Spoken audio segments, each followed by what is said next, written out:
Good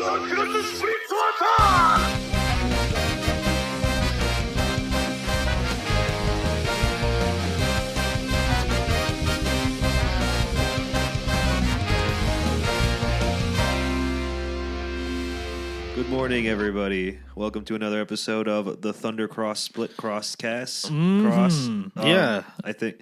Yeah, this is my buddy Kyle. that's right. That's me, buddy Kyle. He said good morning, but it could be the evening. It could be midnight. It's always morning here. It could be lunchtime. It's always morning here in the Thundercross time. Yeah, it's always morning because. But then by the end of the episode, it's nighttime. Well, yeah, it's kind of like how part one is, you know. After the time skip in part one, it takes place in one night, right? Man, I love part one. I wish this could be a part one podcast. I wish we lived during the day in Japan during the 80s when like part one was first coming out. Oh my god! I'd probably shit talk it. I'd be You'd be like, "What is this? What is this shitty? This Fist of the North Star ripoff?" Yeah, I'm like a radio jock. Like that's a podcast back in the day. Oh, what is it? Like a radio show, like a shock jockey kind of guy, but for manga. That's what the hell is it? Yeah, like you said, this Fist of the North Star clone. This is lame. I hate it. Why does he always get fucking Jojo beat up at the end of every chapter? And you know, it was controversial to have a not Japanese protagonist back in the day. Oh well, I pictured myself being a white man living there, so be like, yep, this is 1 star for having a white man protagonist. Oh my gosh, you just like comic book guy from The Simpsons. Yeah, I just lived there. What a great time to be living in the 80s in America or Japan. At least. Economic booms. Yeah, a lot of partying. Yeah, but One Piece wasn't around yet, though, so maybe not. But there was Dragon Ball. Yeah. Also, I'm not because we mentioned Dragon Ball. Rest in peace to Akira Toriyama. Oh yeah, I'm not a fan of One Piece, but I respect his work and what he did for the manga. You're not industry. a fan of One Piece? Did I say One Piece? I'm in Dragon Ball. Oh my god, I'm sorry. I had too much caffeine today. I'm on. Yeah, it's all good. I'm coming down. I feel that. But what was I saying? Oh yeah, Akira Toriyama. This is for you. We were at the mall earlier, and we were at the what's that store? Box Lunch. Yeah, that Box Lunch, right? And there's it's like another Hot Topic store, except not for goths. It's more for anime, millennial soft weeaboos. Yeah, it's like. But anyway, there's a whole section for Dragon Ball merch, and we prayed. We took a moment to pray in that busy store. We did next to the Majin Buu chocolate bars. Yeah, I was tempted to buy a Majin Buu chocolate bar just to have that royalties go back to his family. Well, you know, I don't. If he gets, I don't think they're going to be hurting. Yeah, but you know that would still be nice. You know, Super's still going on, right? So I think they actually just announced that the manga's going to be on indefinite hiatus. Oh yeah, but the last guy who said that got canceled. Miura. What's his name? Guy who Tagashi. I forgot his name. Sorry, he's like one of my favorite mangas. The guy who made Vagabond. Oh, yeah. Well, that guy, is he sick or did he just not feel like making it anymore? No, he's just doing research, is what he's saying. And he worked on because he did the Slam Dunk movie, and then I haven't been keeping up with that guy. Last time I heard, he's just doing historical research for his manga, and also working on the Slam Dunk movie as well. Did you watch that movie? Yeah. What did you think of it? It's not a good movie, but I think anyone who doesn't know Slam Dunk could watch that movie and be like, "This is awesome." But the guy who actually read it was like, "Man, you're missing a lot of good parts in it. It's a lot of good parts that isn't in there or isn't it didn't focus on it too much." Mm-hmm. I hear you. But if you're a person who never watched Slam Dunk, you could be like, "Ooh, it's a fun time." Slam Dunk, Eric, is something that I've always had in the back of my mind ever since you showed it to Misa and I. It changed my life. It's entertaining, and it's I know the big joke. Hey, it's Kuwabara playing basketball, but and you know what? It's fun. It is that though. It's that, and there's layers to it. I really like. I like his rival that's on his team that he won't pass him the ball or something like that. Yeah, he's the Sasuke of the group, and I don't, and it's. But he's cooler than Sasuke. There's some kind of negative negative attachment to that word, calling someone the Sasuke of the group, because Sasuke is a little bitch. To each their own. But it was the first Sasuke. Oh my god, I hate him too. Yeah. I'm sorry. I'm sorry. Guys, we'll get to this JoJo chapter eventually. We have some other stuff to talk about. Kakuin was a good Sasuke, I think. Does he count? No, he's not. No, Kakuin was not like that. But Rukawa is gloomy, and yeah, his whole thing is that he's really good at basketball. Nice. And it annoys the teammates because they don't pass the ball to him. Well, yeah, he doesn't pass the ball to anybody. But they're like, damn, he's so good at basketball. We can't. He's like, you got to play by his rules. Yeah, and like when he does get the ball, he kind of just shows off. Well, he doesn't intentionally show off. He's just that good. But I bet that there is a very special moment of character development where he's like in a tough position and he eventually tosses the ball. Can I spoil something for you a little bit? Yeah, of course. That's the very last thing that happens in that anime or manga. Really? Well, at least basketball related. Is that there was like 2 seconds on the clock, and he's like about to throw, like Rukawa's about to hit the ball, and there's like 3 guys on him, like just blocking his view, but he still has that slim like opening where all these hands are out. But he at the last second. Like when the timer went to 1 second, he looked to his left, and there's our main guy, Kuwabara. Hanamichi, that's his name. Hanamichi, okay. He's just holding his hand out, and like nobody's like blocking because that guy's like injured at this point. No one really pays attention to him right now. Yeah, because at that point in the game, he's like out of it, but he still has his hand out, and Rukawa just swiftly passes him the ball, and he throws it and the timer runs out, but it's midair, so it still counts. And it fucking wins in, and they win. It's really good. That sounds so cool. Yeah, and when you're reading it too, it's like especially like time slows down. It really, each panel really like counts, and it's fun to read. That's the cool thing about action manga, right? So usually action manga, you think of like fights, like fight choreography. Yeah, but this is a basketball. This is a basketball game. Every character is like. Moving. There's a lot of kinetic energy being thrown around everywhere. Yeah, and the timer is still going down. You still see the time on the billboard. Oh my gosh! And it's a different type of shonen experience. Don't let Araki write a sports manga. He's gonna. Didn't he do something? 12 days until the Rakakaka harvest.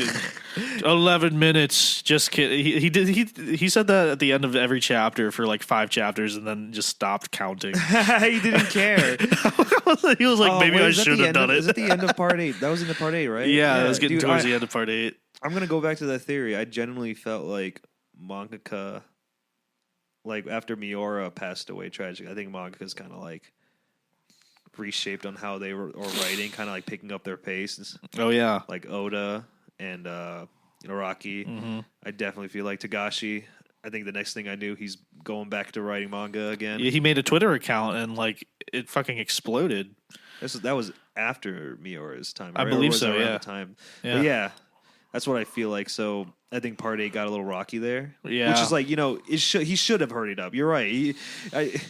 But then it kind of like didn't work out at the end. I still can't get over part 8's sad ending. In a perfect world, I think part 8 would be ending right around now. And we'd be tying up some loose ends.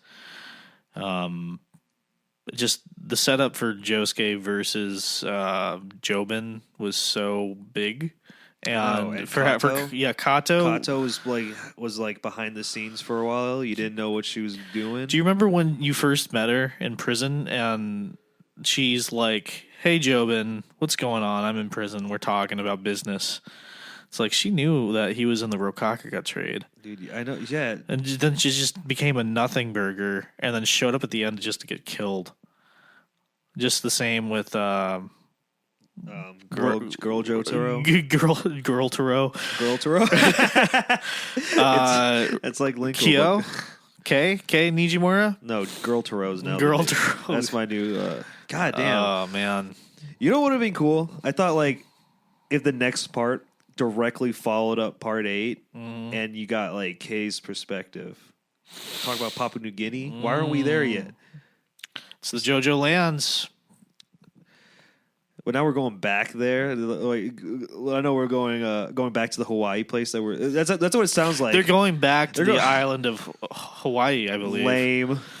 Yeah, they're like, we just got back from there. You know who adventure. We're gonna see Leo again. Jeez, can you imagine a JoJo adventure where they had to go backwards?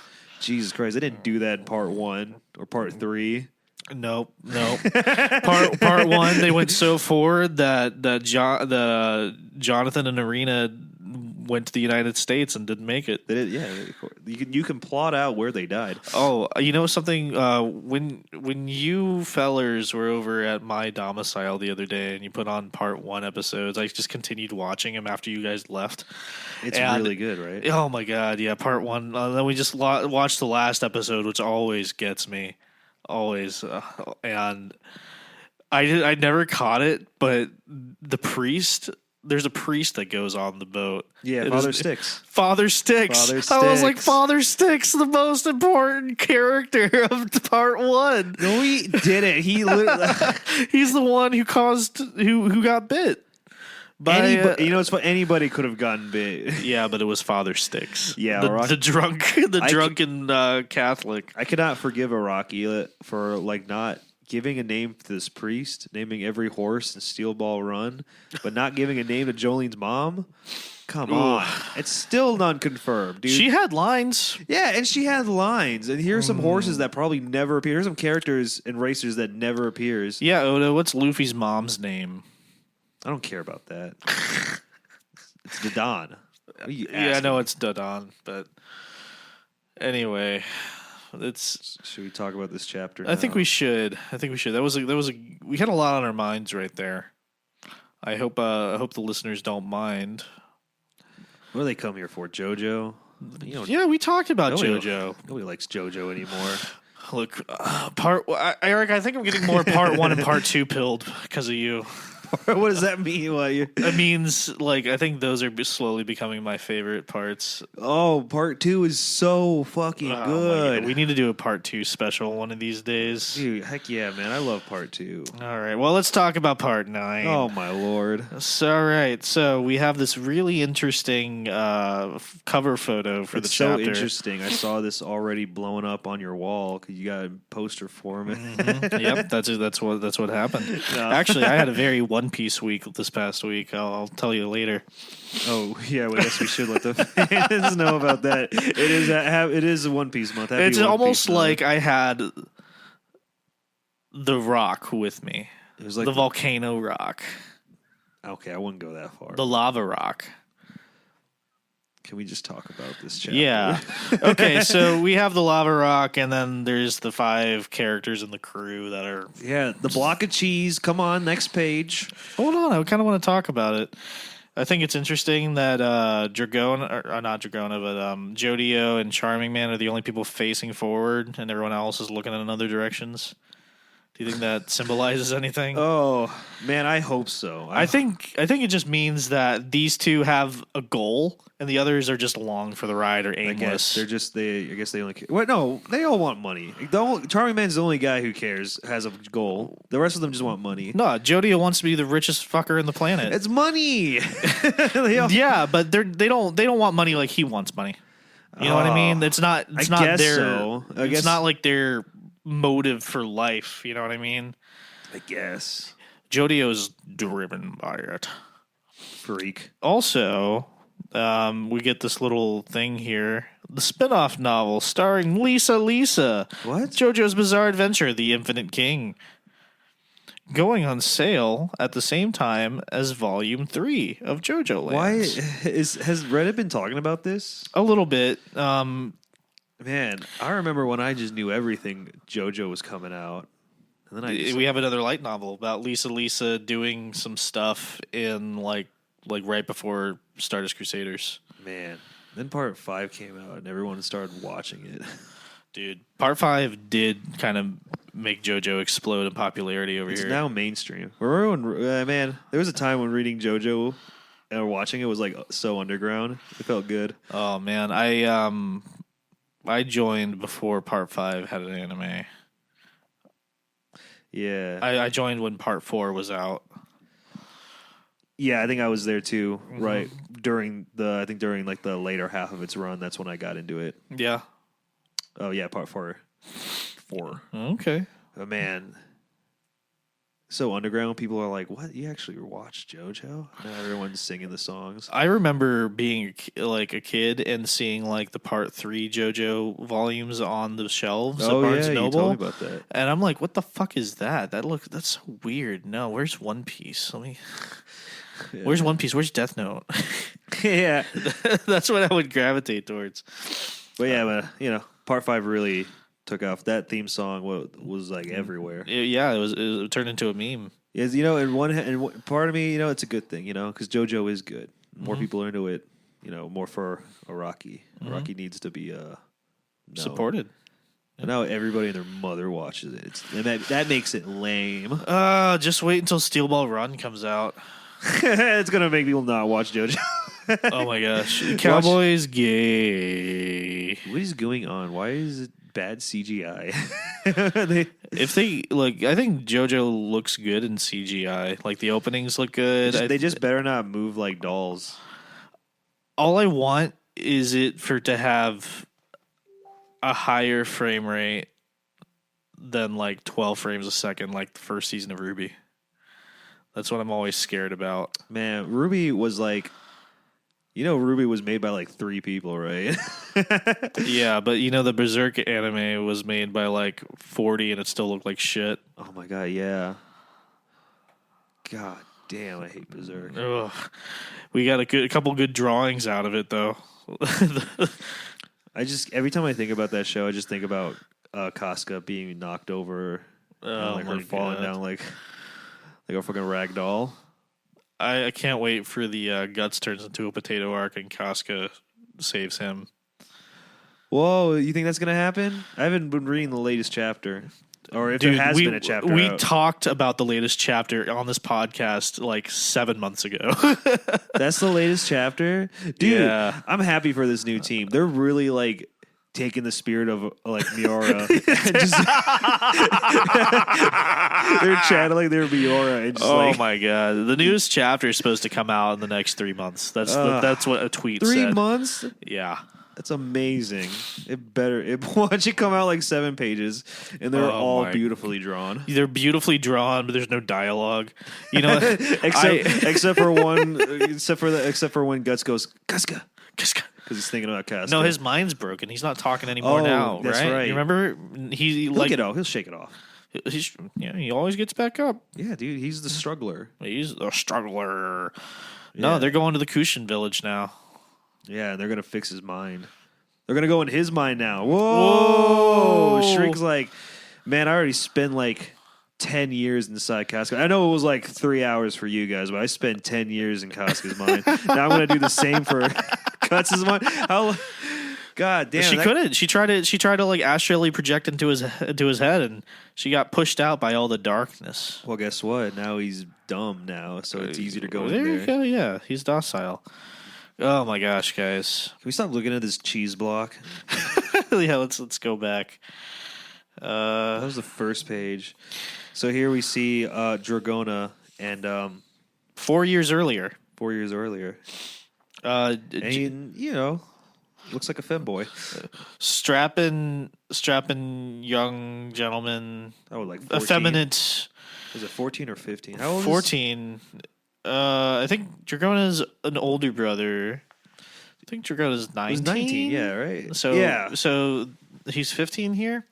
Poor dude. And he's fucking ripped. Poor dude. So it's pretty much him in so they moved to this new place. This is them moving to Hawaii. And right after they moved. And they're being mean to this kid, dude. Yeah. Like the popular girl and the volleyball team, they're just picking on this dude. Yeah, just a warning. There's some. I think she's crazy. Jealous because even though Dragona's a dude, he's like hotter than than all the other girls on the team. Yeah, dude, is that why she's mean to him? But so Dragona picks up this volleyball and she's like, "Hey, you got to pick it up," and he like threw it at her and hit her. Like she wasn't expecting that, and then because I agree. Because now she's like looking over here, like, oh, I'm gonna fuck with them, and he got hit. Dragona mistakenly hit this popular girl with a volleyball, made everyone laugh. So now she plays along for a minute, but then she goes full bully mode and like slams that volleyball in his face and gets all up in him. We don't gotta go into detail about this. This is just high school bullying. Yeah, it's a little too extreme. She gets really fucking like extreme. Like, look at her, you little shit, and then. There's some SAing going on. Dragona gets SA'd on the bus by this woman, and it's like you mentioned this before. Like Dragona, how many times have you been SA'd before? Like, it's like the second time. This is the second time. The first chapter starts with so I think Araki is just kind of reinforcing. I mean, what he's showing right here is how they develop their stands, right? Dragona gets on the bus and gets basically bullied more for no reason, and then we SA'd. Look at the teacher's head. That's what you got out of this. Yeah, he does have a great shaped head. Yeah. Then there's just like 5 more pages of like Dragona getting bullied, and but then not teardrop, just a water drop hits the bully's eye. Yeah, and you see little Jorno. Little shit Jodio. Little shit Jodio wearing the same outfit. It's like someone picked him up and like squeezed him, like crunched him down. Crunched him down. And then put him back down. Yeah, that's literally what he looks like. It does. so there's this ominous like 3-foot tall Jodio that's behind the bully, and you see this guy is definitely Jorno. This guy has Jorno vibes written all over him. Mm-hmm. There's no denying it. I agree. I do feel like this is something Jorno would do. Just creep along and stare at people, and people are like, ew, who's that creepy kid staring? Mm-hmm. Which is happening right now. The bully sees Jodio and is all like, why is that creepy kid just standing there? Until the teacher comes in and is all like, hey, you're that little brother with that kid over there. And yeah. But Jodio gets him off there. Yeah, gets him off the bus. And you see the November rain like melt this girl's fucking eyeball. That's not what happened. Well, okay, that's what it looks like. Well, it's dripping, and then it's going near her eye, and then the gravity hits it, and it goes straight down her eyelid. Like the weight of it just finally kicked in. And then just blah. So that's pretty much what it is, right? It's just really fucking heavy rain that like pushes your body down with it. Yeah, it punches you. Yeah, but it's like a little punch so hard that it went past her eyelid.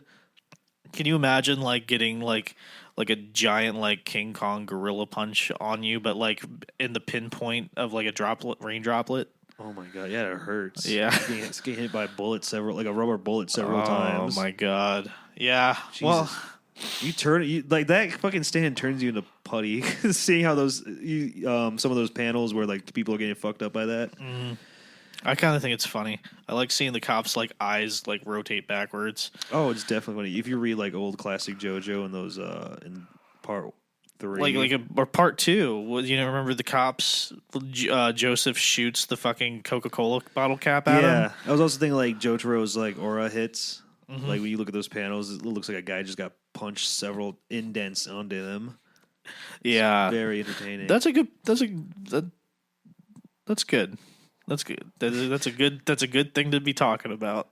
Yeah, my brain's shitting itself right now. Jotaro auraing people. It's a good feeling. Yeah. It is a good feeling. It's the whole reason why I even watched like part 3 is just get to that one moment. just the monster of the week gets aured. Oh my god, yeah, dude, the rising climax and then the climax. Oh my god, favorite part. Part 3, it gets to you, dude. It's like so simplistic in its nature that it is. It's easy to just like throw a few episodes on and just like enjoy. Exactly, or at least just watch or at least those 2-parter episodes. Just watch the second part. yeah. I like the Darby Bros. Yeah, a lot of first half of that season feels like there's 2-parters are unnecessary. Like the first half of part 3. Yeah, there's a lot of 2-parter episodes, but I think Araki learned to condense his storytelling or just make it more interesting. I mean, the 2-part episodes are different than like chapter every week. Yeah, you know what I mean. Talking about an anime format when they do part 1 of that episode, it's just a lot of slow build up, and then part 2 is like where the real of that episode is where the real meat and potato starts happening. Yeah, that's like was a string or forever. God. Well, that was a 1 episode. That was one episode? That was a good 1 episode. Oh my god! just they float in water. They find a monkey on a boat. They fight monkey. Monkey's the stand user. Monkey stand user. That's a good my twist. god! Yeah, dude, what is up with Japan and like the perverted ape like stereotype? I don't know. We had an ape stereotype too in American comics, where like what was that? It was like during like the 50s where like every villain was like apparently a talking gorilla.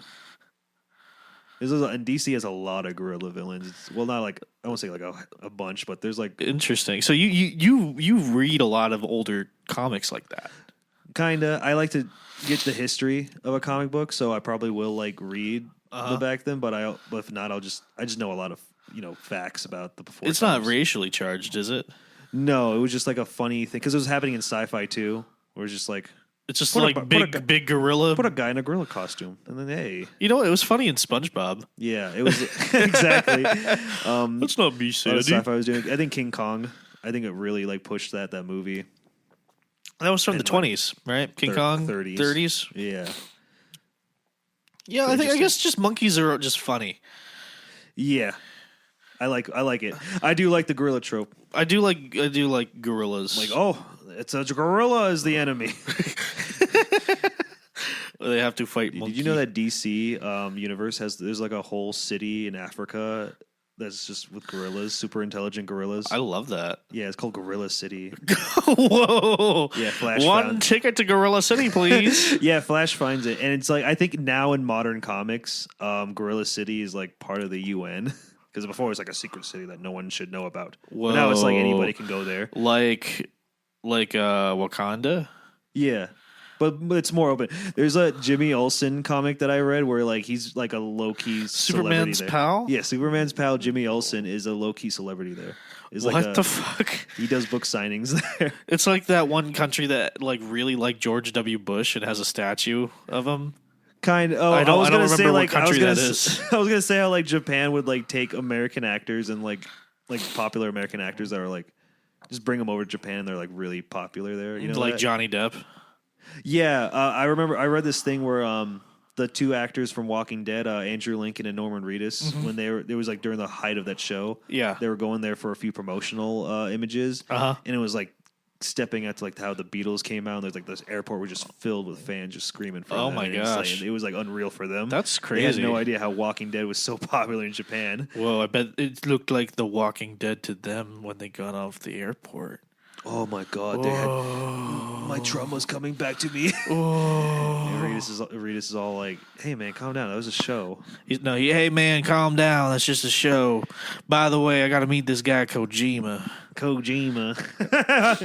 Hey Andrew Lincoln, you want to come with me to meet Kojima? No, I think I'm all right. Take a sleep.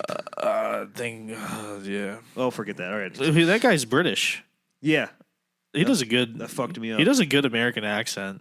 Oh god, it's so good. There's so many American accents. It's so good that people like to imitate it and parody it. Yeah, that's what I'm saying. Carl, yeah, Carl.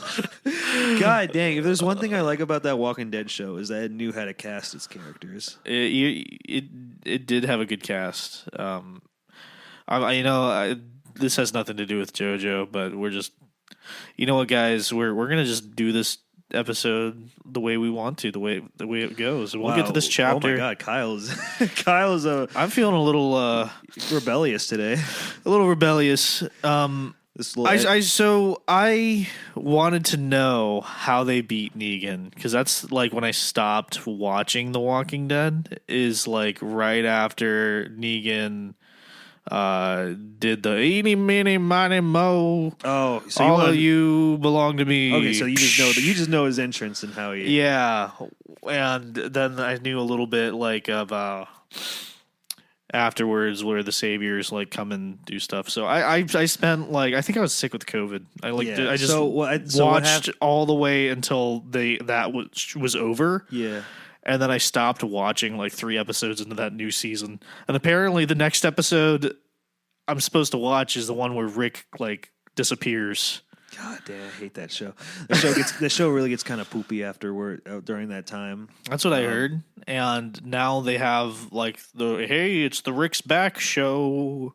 Where'd he go? Who cares? He didn't have to leave. But then again, I guess his actor didn't want to be part of it, which is fine. I mean, he's doing it for like so long. So you want to know what happens to Negan? How they defeat that I man? wanted to know how he became an ally. Because they kept him alive, and eventually, like it was like a message to like end the bloodshed, just keep him alive and imprison him indefinitely. But then they started fighting those dudes with the zombie masks. Yeah, the Whisperers. The Whisperers. So Negan became like the only prisoner underneath Alexandria in the basement. Grows his hair out and all that stuff. Mm-hmm. But he was he's a model prisoner. He doesn't really start shit. He kind of likes it. He kind of likes the solitude, and like Rick's always like cold to him every time he sees him. Mm-hmm. But Negan's still all buddy with him. It's like, hey Rick, I'm being a good prisoner, man. You think I can like step out and stretch my toes? And he's all like, you're only there because I let you be there. And he's all like, that's fine. I get 3 meals a day, and I don't have to worry about zombies ever, and I don't even get to be a leader anymore. Which is like, so yeah, Negan doesn't care. There was even a point in the comic where the person who grooms him, like gives him his haircuts and bathing, she didn't lock it all the way. It's just open. And Negan notices it because he's like shaking on the thing like, I want to get out of here. But then he's like, oh shit, it's open.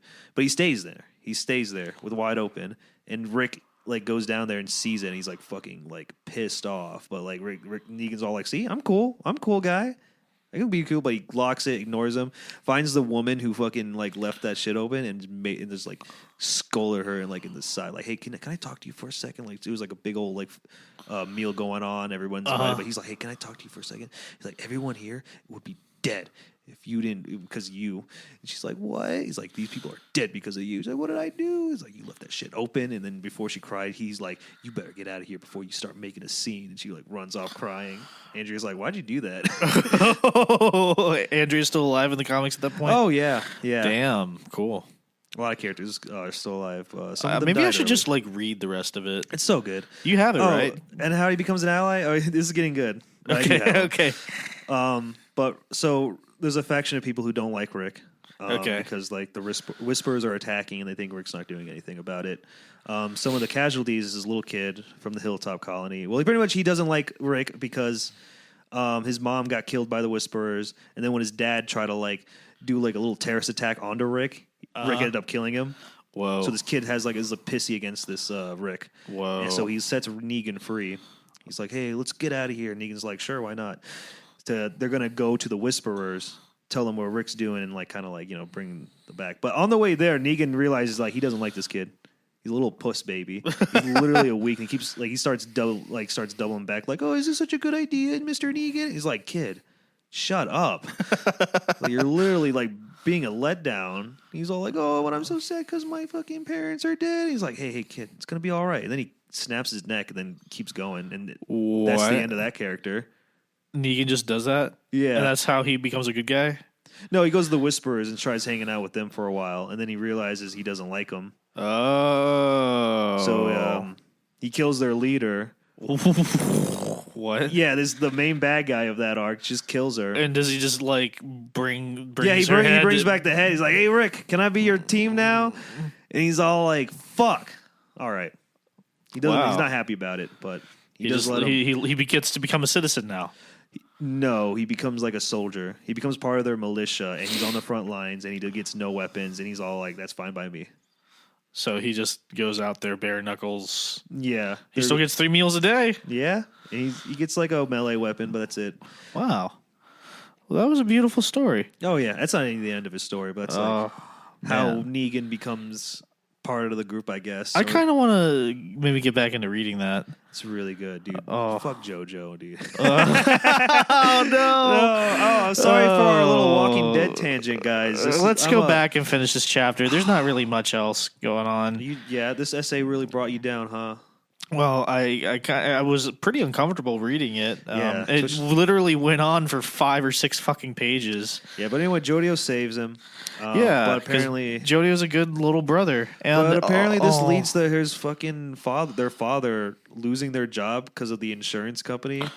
Jojo sets a bus on fire. That's what happens. Yes. So we go to the next page, and it's so sad. They share a bunk bed, and Dragona is crying about like the trauma that he just went through.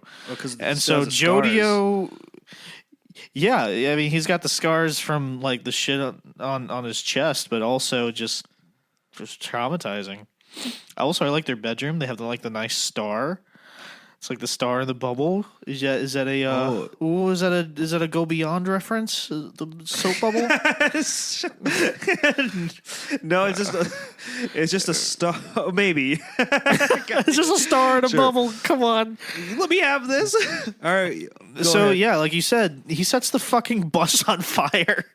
This kid, he's a kid, right? So yeah. He's 10 years old here. So he sets Jogona ended up staying back. Jojo wants to get revenge for these people, locks them in their bus, sets it on fire. It was gonna kill them. Looks like they're gonna kill him until he saw the bird. There was a bird that was trapped in there, right? And just like that's intense. That's honestly intense. This is a very different Jojo. Yeah, there's somebody in a baseball outfit uniform, just ducking and covering over here on the bus. It's their volleyball team's jersey. Is it their volleyball teams do not wear pinstripe stuff like that? Some of these people don't even look scared. This woman right here just looks like she. What about that lady in the corner? She looks like she's just her. Yeah, with the pigtails. No, go down. Right there to the left. She's just like, I gotta get it. She doesn't even look like she knows what's going on. Okay, but yeah. Jojo's father ends up losing their job because the insurance that the bus paid. I don't know. Insurance mumbo jumbo. Mm-hmm. He got fired from a job and then he leaves the family. And now Barbara Rand Joestar is raising her kids by herself. In Hawaii with 2 jobs. Can you believe how awful that is? That's a lot of money. Hawaii is expensive.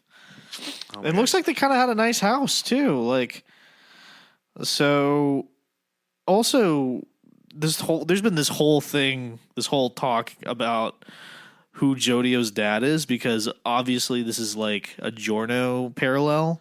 Yeah. So there's got to be like, where's the Brando blood, right? Where's the Dio blood?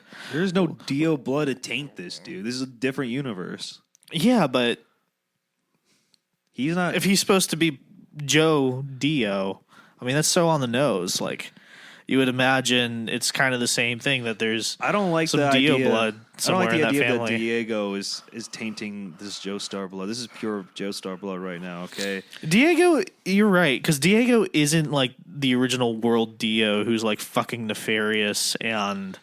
Yeah, unless fucking Araki does some bullshit, which I highly doubt. I don't think Araki's that type of writer to pull some shit like that, or at least like here's this character from another dimension.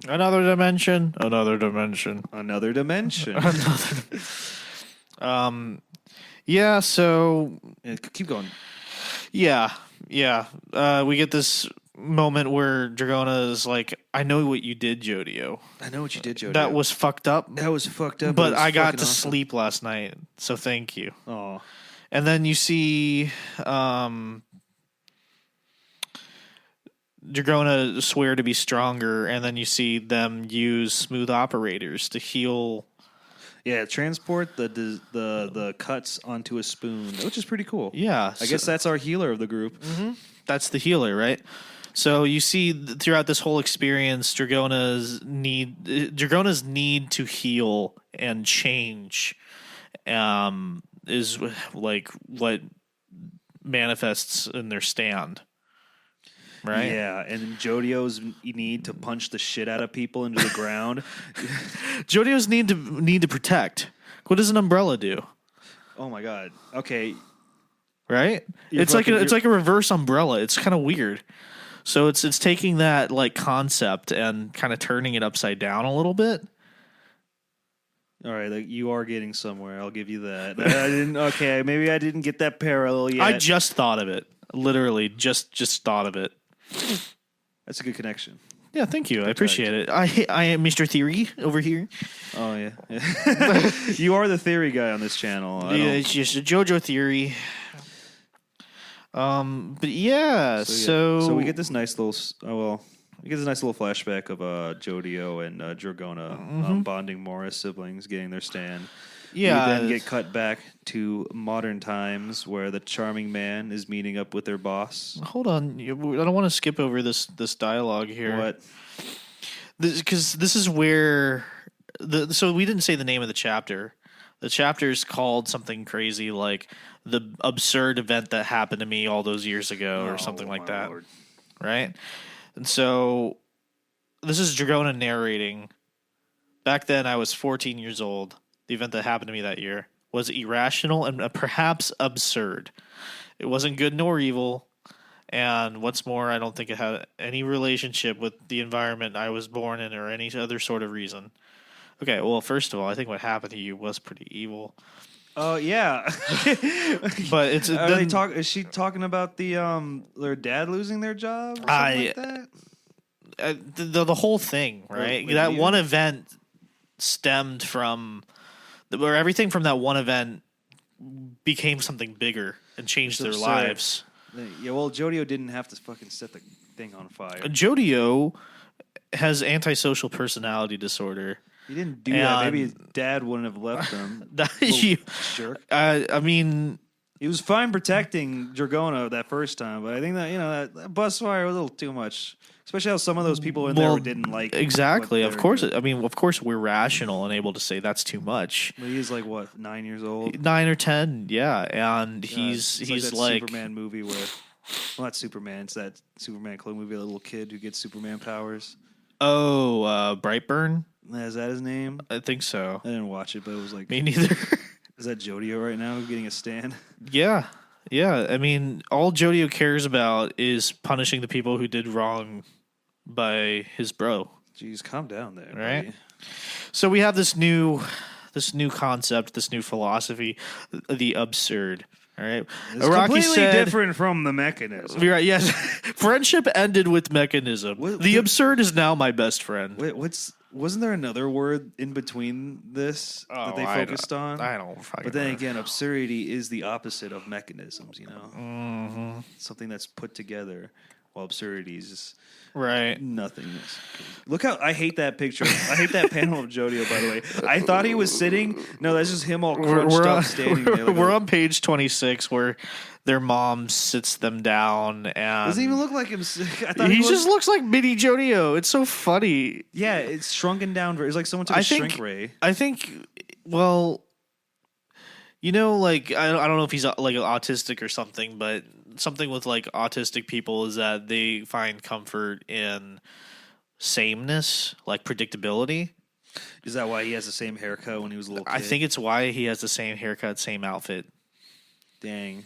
I think, and that's like obviously Dragona has had like 6 different outfits this chapter already. Right? Are you telling me that he wore that same jacket Joe on there the whole time? That's freaking funny. Yeah. I did not notice that. That Joe, yeah, it was right there. And then you have Dragona here, obviously presenting way more like feminine. That one moment. I think he's starting to feel a little bit more comfortable like that. Wow, you think that absurd moment was part of that transition? Yeah, it was a catalyst for a lot of things. Oh wow. Yeah. So they call it the bus incident. The bus incident. That's right. That's what they call it in the Joestar household. They call things. Araki loves calling things the incident. Blank blank blank. The incident. Like what? The walleye incident or the Radio Gaga incident. Oh yeah, I know where I was during the Radio Gaga incident. Where were you when they built the tower to heaven? They did that? Well, in South Park they did. Oh. But yeah, what you said before, all about the insurance company being the one that the father works for, but then the father had to take blame and pay for it himself. It makes no sense to me, but okay, Araki, you do what you'd have to do to get the father out of the picture. Yeah, it's their fault. Yeah, it's their fault. No problem. Can we get to the current times now? Yeah, we're starting to get there. 'Cause Just real quick, finishing this part up, they're like, okay, this is setting up why these kids, why Dragana and Jodio are gangsters and like drug mules, right? oh, I hated this. I hate this Marilyn character, Meryl May. Meryl May. Yeah, she's just like so they're in a bad neighborhood just walking these two kids now. And all of a sudden Meryl comes in and be all like, "Oh, hello, I think you guys can make money. Come in my car." And Well, you see these bad guys, they're starting to approach him, right? These ne'er-do-wells. ne'er-do-wells. Ne'er-do-wells. Not doing right? well. Right? And there's So an there's- absurd event, whatever. And Stop. so here's the principal, like, Principal / jewelry store owner. look at Jodio's face, dude. He's so sad. He's about to fuck people up. He looks a little determined, a little too determined. I don't like this character. You're the Joestar siblings, right? Do you want to come into my car and I will tell you how you can make a lot of money because I can exploit your situation. What the hell? And also, you need money, so it works out. And then we finally get back To the cheese block. to the cheese block. That's what I'm And calling this it. beautiful highway picture right That's what here. I'm calling the lava rock, by the way. This fucking piece of cheese. That's what it looks like to It me. is a piece of And cheese. I hate it. Okay, yeah, and now we're back exactly where we left off last chapter. She's like, "Yeah, you're charming, man, huh?" So they're pretty All right. much this whole scene pretty much just gives like a recap of what Charming Man's doing here, telling it to their boss Meryl, so she can get caught up with him. And it's like just 3 pages of us just telling us what already happened the past 2 chapters with Charming Man, because we already got his flashback, but now we got to see it in word form so that Meryl can fucking understand. I mean, they were gonna talk either way. I mean, Araki, I think, already like last chapter skipped how the fight was gonna end and just went straight to them like talking.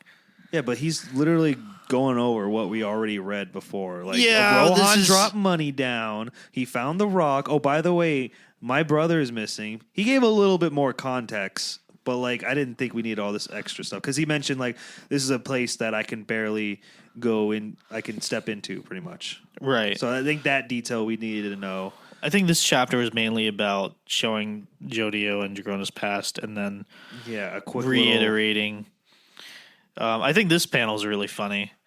They're like, yeah, we had 2 lava rocks, but one of them got destroyed, and they're all what like, happened? yeah, Jodio, like when he was at Rohan, he was like, "Don't fuck with me, Rohan." He like crushed the other lava rock. And we're always like, don't do it, no. That's fine. We only need one. I have a feeling, you know what? I thought we were never going to see Rohan again, but he has like come back, like in like these flashbacks. So I think hate it, dude. I think he's going to be back. Dude, he better be related to the Speedwagon Dude, Foundation. it's gonna be Rohan and then Josuke and Yasuo from Part 8 are gonna show Holy up. crap. Oh my god! And then Giorno's there. And then Jorno's he was there on a- because Golden Experience Requiem allows him to oh, now my Wow, leg. that is- My leg is asleep. I've got pins and needles on that. How about that? You want to punch it? Maybe we get the No, circulation it's gonna back? be worse. I'm just getting the circulation back. Here, that'd be great. how about we circulate the last few pages of this chapter Well, here? nothing happens. Oh my gosh! So, basically, Meryl May is like, y'all are going back to the island. Yeah, you're going back to the island. I'm going to give you like this deal that this thing that we're going to do is probably worth $50 billion. You Yep. guys get a percentage. They're 4% going to go each. try and collect more lava rocks. And she's like, yeah, I know the proprietors of that place. Like, I'm going to blah, blah, blah, blah, blah. Look at her. You think they're God, going to I fight hate her her. at some point? No, It'll be a system, for flow of money. yes, the mechanism. That's right. The system, a mechanism, absurdity. It's like all these different, like, ways of flowing. Right, with the flow of calamity, the way that nature works. Feng shui. Feng shui, just like Dragon's Dream. I hate that fight. It was better in the anime. It was easier to follow. Oh, okay. Well, there we go. Yeah. Yep. So they got the cheese block. They got the cheese block. They're gonna get 4% of 50 billion each. The new prey is rights. Well, that's it. You know the concept of rights? We'll bring this lava rock close to those rights. Okay, Araki. Whatever. You're just filling up This man just opened up some dictionaries and just said, absurd. Mechanism. Rights. Calamity. Bubble. I'm rotation. I'm done with this chapter now. Yeah, I feel that. What was your honest opinion on that chapter? It was all right. It was all right. It was all right. I like a little background on the Joestar siblings. See what they're going to look like before. Heard a little transition there, or like she looked like Giorno before his hair turned yellow. You think so? Yeah, I think like these two characters are two halves of Giorno. I think is maybe something that Araki is trying to say, because I'd rather because Jotaro was half Yoshikage Kira and half Kei Nijimura. So Jotaro's character was split into two. What was the? Who are the two characters? Kei Nijimura and Yoshikage Kira. No, I don't think that. Yoshikage Kira Joestar. Nah, I don't think that. No, that's his personality was split between those two characters. You think so? That's his place. I don't think so. Because they're twins. They're both who? Kira and Kei. No, Kei is younger. Well, they're brother and sister. I thought they were twins. No, they were younger. But they're both what is her name? Holly. So they're both Holly's children. I don't see Jotaro and Kira. Maybe I should read it again. I think he should. He kind of has his asshole attitude. He has Kira's asshole attitude. He's like Kira if he was an extrovert. Maybe we should revisit it. Kira holds his judgmentalness inside, but then in part 8, he's like getting all over the surfer dude and telling him how much his life is dumb. Motherfucker can't choose sea or land or sea. Motherfucker, pick one. How is being a surfer a job? It's not. So yeah, that's how I see. Being a fisherman is a job, and it's respected. Unlike you. That's how I feel about Kira in part 8. He's like the extrovert version of himself. Well, why don't we ask our one commenter? I believe it's Blueberry Elf. Yum. Delicious. Let's ask our audience. Tell us what you think. Is Jotaro split up between those two characters? No, dude, just say I'm right. I'm getting tired of this. Who's right, me or Kyle? It's me. It's me. It's me. It's me. Okay. Well. All right. I don't think I have anything else I want to say about this. We pretty much did our episode backwards, where we talked about other shit first instead, and then Jojo. God, I like that. I think it was kind of nice to lean in like that. But yeah, guys, this is. I think if you're good to go, I'm good to go. Good. Thank you for tuning into this episode of the Thundercross Splitcast. Please look out for more episodes in the future. I think we might start branching off into just more manga talk because it's just fun, right? Yeah, I think so. We'll see. We'll kind of feel it out.